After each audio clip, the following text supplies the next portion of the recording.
तीसरी मंजिल।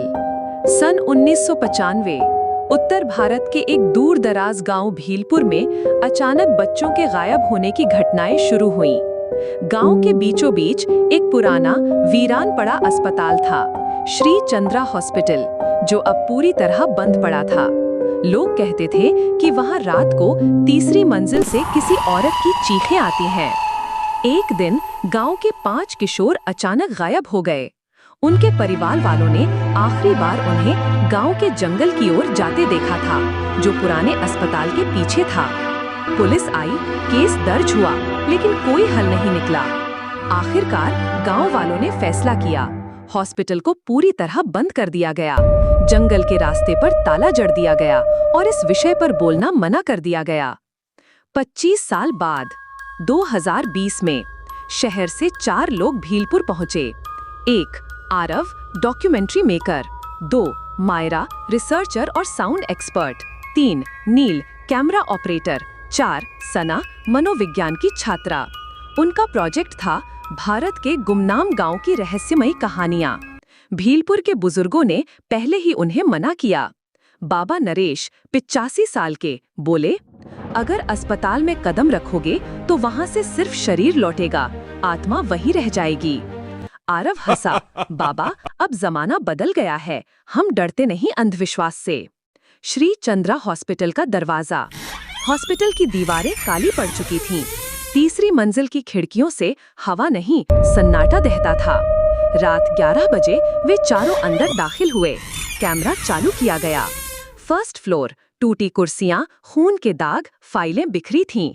Second floor, operation theatre, machinist जंग लगी, मगर एक मशीन अपने आप ऑन थी। थर्ड फ्लोर, सना बोली, मुझे लग रहा है जैसे कोई हमें देख रहा है। तभी मायरा ने सना से पूछा, कौन थी डॉक्टर अर्चना? कौन? सना चौंकी। ये नाम यहाँ हर दीवार पर लिखा है, डॉक्टर अर्चना की वापसी होगी। 25 साल बाद। जंगल की रात। दूसरी रात आरव को नींद नहीं आई। उसने अकेले जंगल की ओर रुख किया। मोबाइल कैमरा ऑन था। जंगल में उसे एक लकड़ी का झूला मिला और एक लड़की झूल रही थी। सफेद कपड़े, उलझे बाल और गुनगुनाती आवाज, झूला झूलेरी राधा रानी, तीसरी मंजिल से बुलाए पानी। वो लड़की आरव की ओर मुड़ी और उसकी आंखें खाली थीं, सिर्फ काले गड्ढे। रहस्य गहराता है। तीसरी रात आरव गायब हो गया। सना और नील पागलों की तरह हॉस्पिटल में उसे खोजते रहे। तभी एक पुरानी अलमारी में उन्हें एक डायरी मिली, डॉक्टर अर्चना की। मुझे माफ करना भगवान, लेकिन मैं हार गई। जिन बच्चों को मैंने ऑपरेशन से ठीक करने की कसम खाई, उन्हीं पर प्रयोग कर बैठी।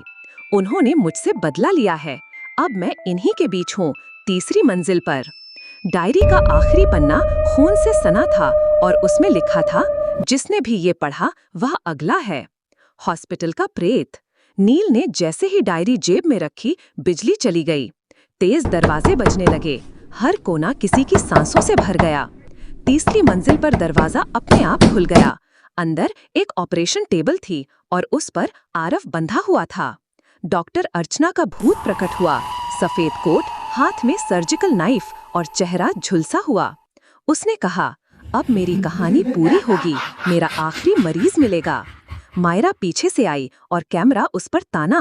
फ्लैशलाइट ऑन होते ही भूत चिल्लाया और गायब हो गया। समाप्ति या शुरुआत। तीनों गांव से भागकर शहर लौटे। डॉक्यूमेंट्री को फेक बताकर केस बंद किया गया। लेकिन 1 महीने बाद नील की अचानक मौत हो गई, ब्रेन हेमरेज। मायरा पागल खाने में भर्ती हुई, किसी डॉक्टर से बातें करती है जो दिखता नहीं। और सना गायब हो गई। बस आरव की वो एक रिकॉर्डिंग बची थी जो किसी के हाथ नहीं आई। तीसरी मंजिल आज भी बंद है, लेकिन जो वहां गया उसकी कहानी अब लोगों में जिंदा है और डॉक्टर अर्चना अब भी मरीज खोज रही है।